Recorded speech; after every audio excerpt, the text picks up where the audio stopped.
En plus d'autres caractéristiques techniques assez cool, lui, c'est clairement un beau gosse et je me garderai bien de vous faire ma plaisanterie habituelle me concernant.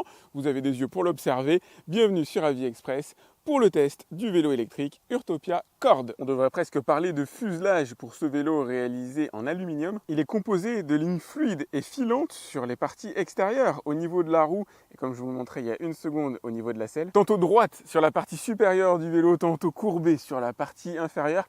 Esthétiquement, c'est une très grosse réussite avec une capacité en charge très honnête de 130 kg. Et pourtant, il pourrait presque paraître fluet. Vu comme ça, on est sur un vélo qui pèse 21 kg.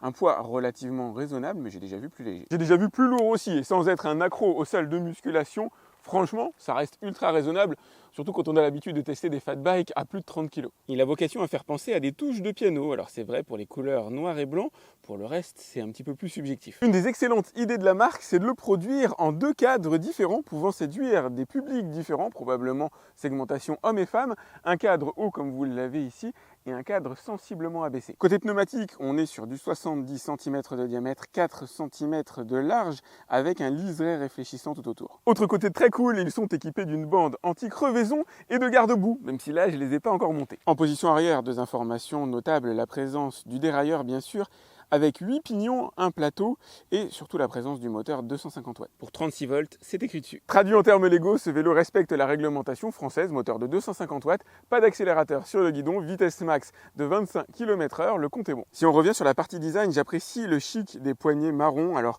en simili-cuir évidemment, faut pas s'attendre à avoir du véritable cuir sur ce type de vélo, ce qui n'est pas forcément un mal d'ailleurs. Plutôt agréable, plutôt sympa, notamment pour trancher un peu avec le caractère noir et blanc du vélo. Vous avez du freinage hydraulique, l'écran en partie centrale.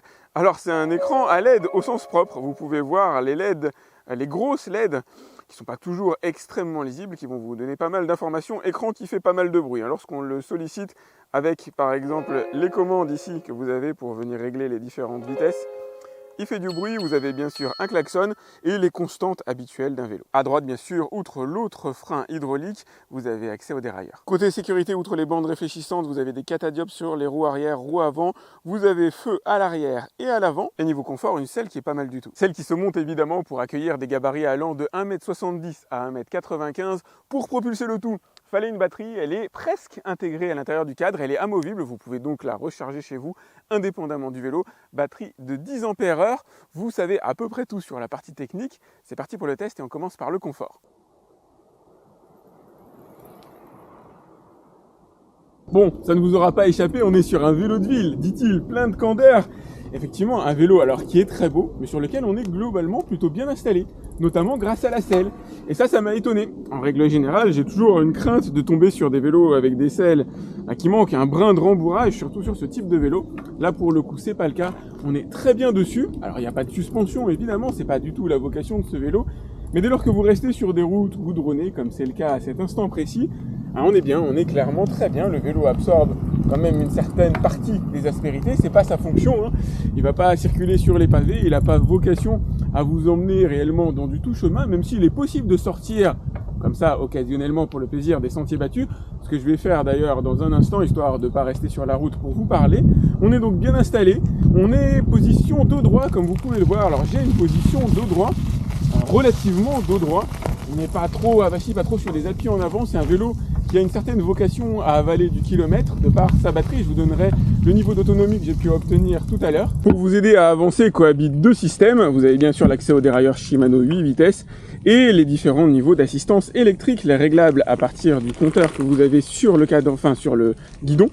Donc vous avez 4 niveaux. Le niveau 0, c'est aucune assistance électrique. En niveau 1, il va falloir pédaler, jouer de la cuisse, mais on a quand même un sentiment palpable d'aide de la part du moteur. Le niveau 3 étant le top, et là franchement il n'y a plus véritablement d'effort. Ce qui est par contre extrêmement appréciable et qui retient l'attention sur ce vélo, c'est le capteur de pression à l'intérieur du pédalier qui est ultra efficace. C'est un des meilleurs que j'ai pu tester jusqu'ici. Vous avez donc une réaction du vélo en fonction de la force que vous allez mettre sur le pédalier, qui ne nécessite pas en niveau 3 d'ailleurs de grosses cuisses pour aller à 25 km/h. J'ai à peine à effleurer les pédales, en tout cas à indiquer au vélo mon intention qui est d'aller plus vite, et je vais foncer à mes 25 km/h max, foncer façon de parler. Et si j'ai envie de pédaler doucement, même en étant en assistance 3, regardez comme je le fais maintenant, je circule à la vitesse de 8 km/h peinard et le vélo comprend réellement mon intention. Ça a été extrêmement bien paramétré. Petit axe d'amélioration quand même apporté sur la conception, la chaîne qui est extrêmement proche du cadre du vélo. D'ailleurs, pour éviter que ça touche ou que ça claque, ils ont mis ici un revêtement en caoutchouc. Elle est vraiment collée de chez collée. N'est pas dit qu'avec le temps, il n'y ait pas un peu d'usure de ce caoutchouc qui soit réalisé parce qu'elle est vraiment limite en contact. Toujours est-il que l'assemblage est de l'ordre de la perfection. Je n'ai effectué aucun réglage sur ce vélo, que ce soit sur la partie des freins qui ne touche absolument pas les disques. Ça c'est cool, donc il n'y a pas de bruit, il n'y a pas de parasites. Il n'y a pas de réglage à faire lorsque vous déballez le vélo. Idem pour l'assemblage de manière générale, il n'y a aucun grincement, il n'y a aucun couinement. Tout roule nickel, c'est fluide, c'est extrêmement agréable.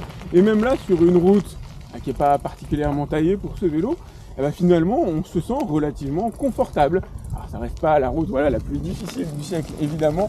Je vous inviterai plutôt à ne pas trop sortir des sentiers battus avec ce vélo, mais ça reste quand même de l'ordre de l'exploitable.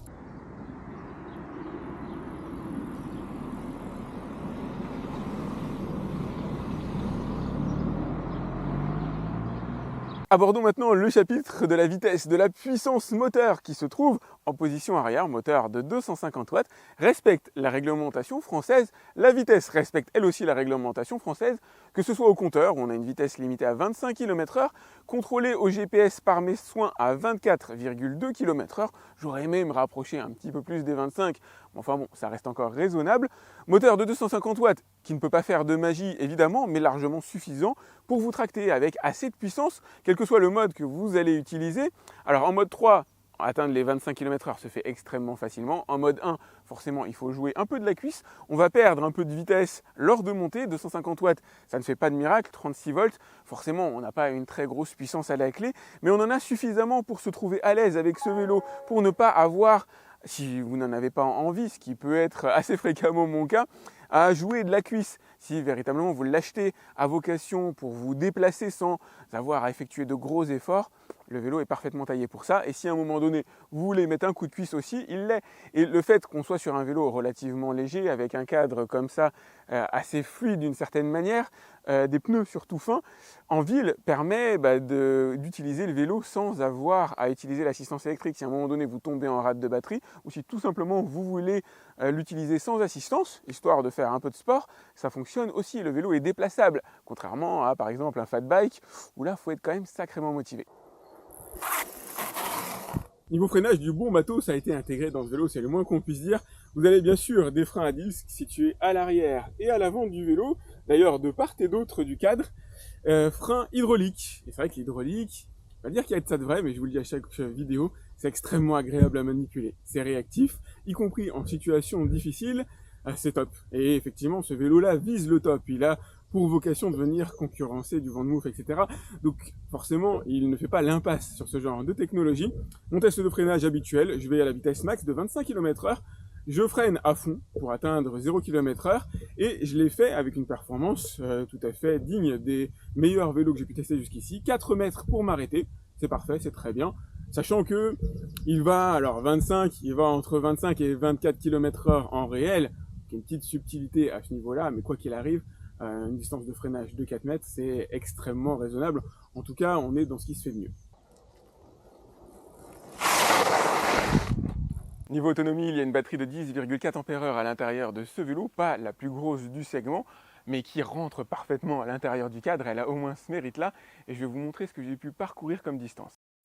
Et pour le savoir, on va aller directement sur l'application qui va synthétiser un peu ce que vous avez fait avec le vélo, quelques informations ici concernant l'endroit où vous habitez, les parcours que vous avez réalisés et Riding Stats qui va nous donner l'information sur la distance parcourue par le vélo. Alors ce mois-ci, puisque j'ai effectué ce test ce mois-ci, en 2 fois sans frais, 32 km au total, moins 1 puisque j'ai effectué 1 km sans utiliser l'assistance électrique. Et là, vous avez quelques informations sur les différents types de parcours. C'est pas mal, c'est tout à fait honnête comme résultat, même si on n'est pas dans le record que j'ai pu obtenir sur une batterie équivalente avec, on va dire, ce genre de type de moteur et le tout en pédalant.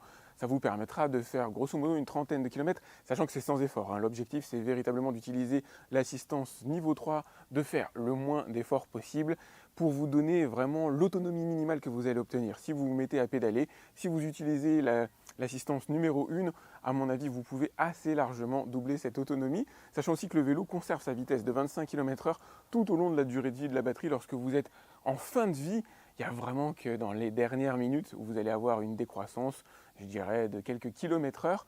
Ça vous permet d'utiliser le vélo en puissance 3 pendant à peu près 2 heures.